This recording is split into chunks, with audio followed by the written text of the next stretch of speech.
Piles, Fisher और fistula ये बहुत ही परेशान करने वाली बीमारियां हैं और इसीलिए मैं सजेस्ट करता हूं कि इसमें आप होम्योपैथी की ट्रीटमेंट लीजिए। मेरे पास काफ़ी ऐसे पेशेंट्स हैं जो ऑपरेशन के लिए जाने वाले थे, जिनको ऑपरेशन सजेस्ट किया गया था, जो आज पूरी तरह से ठीक हो गए सिर्फ मेडिसिन और कुछ लाइफस्टाइल चेंजेस की वजह से। याद रखिए, ये खाने पीने से रिलेटेड बीमारी है। आप क्या खाते हो, आपका डाइजेशन किस तरह का है, इस बात से आपके इस बीमारी का बहुत बड़ा संबंध है। क्योंकि अगर आपका डाइजेशन अच्छा नहीं है तो आपकी लैट्रिन की जगह पे प्रेशर आएगा और इसी वजह से ये पाइल्स की समस्या हो सकती है। और इसीलिए मैंने काफ़ी वीडियोस बनाए हैं जिसमें मैंने पाइल्स है क्या, किस तरह से होता है, ये तो समझाया है ही, लेकिन साथ ही में क्या फूड आपने खाना चाहिए, कौन कौन सी बातों की तरफ ध्यान रखना चाहिए, इसके ऊपर भी काफ़ी वीडियोस मैंने बनाए हैं। इसलिए मैं आपको स्ट्रांगली रिकमेंड करूंगा कि अगर आपको पाइल्स की समस्या है, अगर आपको फिशर की समस्या है, फिस्टुला की समस्या है, तो ऑपरेशन करने के पूर्व इन वीडियोस को आप ज़रूर देखिए। आप मुझसे कंसल्टिंग भी कर सकते हैं, मेरा व्हाट्सएप नंबर मैंने नीचे दिया है। आप आपकी बीमारी के बारे में डिटेल इन्फॉर्मेशन व्हाट्सएप कीजिए, मैं आपसे बात करूंगा और हो सकता है आप बिना ऑपरेशन के ठीक हो जाए। आज हम समझने वाले हैं ऐसे फूड के बारे में जो आपने अपने डाइट में शामिल करना चाहिए, ताकि आपको अगर ये समस्या है तो इसका हल हो जाए। जो बातें मैं आपको बताने वाला हूँ वो बहुत इंपॉर्टेंट है, इसलिए उसे नोट डाउन ज़रूर कीजिए और अपने किचन में थोड़ा परिवर्तन कीजिए। खान पान में रेगुलरली इन चीज़ों को आप अपनाइए ताकि आपकी तकलीफ कम हो। पहली और महत्वपूर्ण चीज़ जो आपके खाने में होनी चाहिए वो है फलियाँ, लेग्यूम्स। जी हाँ, फलियाँ जैसे गवार है, बरबटी है, मूंगफली है। इसमें क्या होता है, इसमें बहुत ज़्यादा प्रमाण में फाइबर होता है जो आपके डाइजेशन के लिए बहुत इंपॉर्टेंट है। ये फलियाँ जो है आपको आपका स्टूल जो है अच्छे से सॉफ्ट बनाने में मदद करेगा और आपको बवासीर के अगर लक्षण है तो उसे भी कम करने के लिए बहुत काम के ये फलियां होते हैं। इसीलिए रेगुलरली आपने इनको डाइट में शामिल करना चाहिए। 2 नंबर पे है साबुत अनाज, होल ग्रेन्स।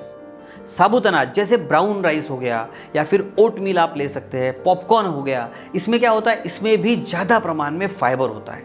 याद रखिए, फाइबर्स जो होते हैं आपके स्टूल को सॉफ्ट रखने के लिए और आपके डाइजेशन को और अच्छा बनाने के लिए, स्वस्थ बनाने के लिए बहुत ज़्यादा मदद करते हैं। और इसीलिए आपको अगर पाइल्स की समस्या है तो इसे कम करने में भी इसका बहुत इंपॉर्टेंट योगदान है। 3 नंबर पर है जड़ खाने वाली सब्जियां, रूट वेजिटेबल्स जिसे हम कहते हैं। इसमें क्या है, इसमें जैसे शकरकंद है, शलजम है या फिर बीट है, गाजर है, आलू है। इसमें भी बहुत ज़्यादा मात्रा में फाइबर होते हैं। लगभग 3 से 5 ग्राम तक फाइबर्स इसमें से आपको मिलते हैं।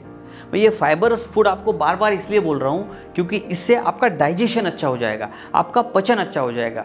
पाइल्स की जो बीमारी होती है मेनली इसका कारण ही है आपका डाइजेशन बिगड़ जाना, आपको हार्ड स्टूल होना, कंस्टिपेशन की शिकायत होना। और इसीलिए इन सभी चीज़ों को, इन विकल्पों को मैं आपके सामने रख रहा हूँ ताकि इसमें से जो आपको पसंद है, जो आपको ईजिली अवेलेबल है, उनको आप अपने खाने में शामिल कर सकें।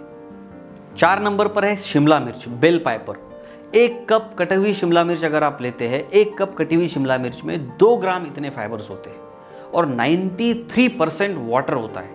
और इसीलिए शिमला मिर्च अगर आप रेगुलरली खाते हैं तो आपका स्टूल सॉफ्ट करने में ये मदद करता है। 5 नंबर पे है कुकुम्बर, खीरा। खीरे का भी रेगुलरली इस्तेमाल कीजिए। खीरा आपके डाइजेशन के लिए, आपके पचन के लिए, आपकी पेरिस्टाल्सिस को स्मूथ करने के लिए बहुत ही इंपॉर्टेंट है और इसीलिए कम से कम हफ्ते में 1 या 2 बार खीरे का इस्तेमाल आप ज़रूर कीजिए। सो फलिया को आपको रेगुलरली आपके डाइट में इस्तेमाल करना है, आपने खाना ही है। आप साबुत अनाज ही इस्तेमाल करेंगे आपके डाइट के लिए। आप रूट वेजिटेबल्स ज़्यादा से ज़्यादा यूज़ करेंगे। शिमला मिर्च का आप यूज़ कर सकते हैं और कुकुम्बर, खीरा, इन चीज़ों को आपको रेगुलरली अपने डाइट में इस्तेमाल करना ही है। 6 नंबर पर है पियर्स। क्या आप पियर्स खाते हैं? आप जानते हैं पियर्स में लगभग 6 ग्राम इतने फाइबर्स होते हैं और ये फाइबर्स आपके पचन के लिए, आपकी पेरिस्टाल्सिस के लिए तो बहुत ही इंपॉर्टेंट है, साथ में आपको न्यूट्रिशन भी देते हैं। और इसीलिए पियर्स का भी इस्तेमाल आपने रेगुलरली करना है। अगर आपको पाइल्स की समस्या है सो पियर्स रेगुलरली खाना शुरू कीजिए। और एक फूड आप खा सकते हैं जो है हमारा नंबर 7, एप्पल। जी हाँ, इसमें भी फाइबर्स अच्छे होते हैं, लगभग 5 ग्राम इतने फाइबर्स इसमें होते हैं और इसीलिए इन 2 फलों को आपको अपनी डाइट में शामिल करना ही है। मैं तो आपको सजेस्ट करूंगा कि डेली आप अपने ब्रेकफास्ट में पियर्स या फिर एप्पल, इसको आपको इस्तेमाल करना ही है। और इसके साथ में जो बहुत ही इम्पॉर्टेंट फल होता है पाइल्स में, वो होता है बनाना, केले। क्या आप जानते हैं केले के अंदर पेक्टिन नाम का एक तत्व होता है जो आपको बवासीर के लक्षणों को कम करने में बहुत ज़्यादा हेल्प करता है, और इसीलिए इसको आपने रेगुलरली इस्तेमाल करना चाहिए। फाइबर्स तो इसमें 3 ग्राम तक होते ही है जो आपके डाइजेस्टिव सिस्टम को अच्छा करते ही है, लेकिन उसके साथ ही ये पेक्टिन आपके बवासीर के लक्षणों को भी कम करता है। और इसीलिए ब्रेकफास्ट में या फिर दिन भर में जब भी पॉसिबल हो, आपको भूख लगे, इन 3 फलों को आपने बिल्कुल भी नहीं भूलना है। कौन से 3 फल? पियर्स आप खाएंगे रेगुलरली, उसके साथ आप खाएंगे सेब, आप खाएंगे बनाना। इन तीनों फलों को रोज खाइए, आपका पेट अच्छा होगा, आपका डाइजेशन अच्छा होगा, बवासीर के अगर सिम्टम्स है तो वो कम हो जाएंगे। और साथ में याद रखिए, पानी का सबसे अहम रोल होता है इस बीमारी को ठीक करने में, और इसीलिए आपको ज़्यादा से ज़्यादा पानी पीना है, लिक्विड डाइट ज़्यादा लेना है, जूसेस आप ले सकते हो जो आपके पेट को साफ करने में, डाइजेशन को अच्छा करने में आपको मदद करेंगे।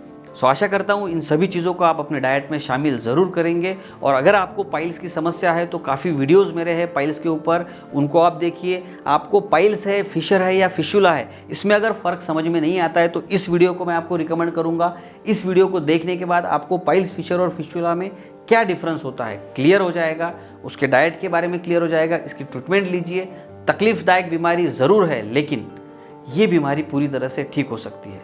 तो हंसते रहिए, मुस्कुराते रहिए। धन्यवाद।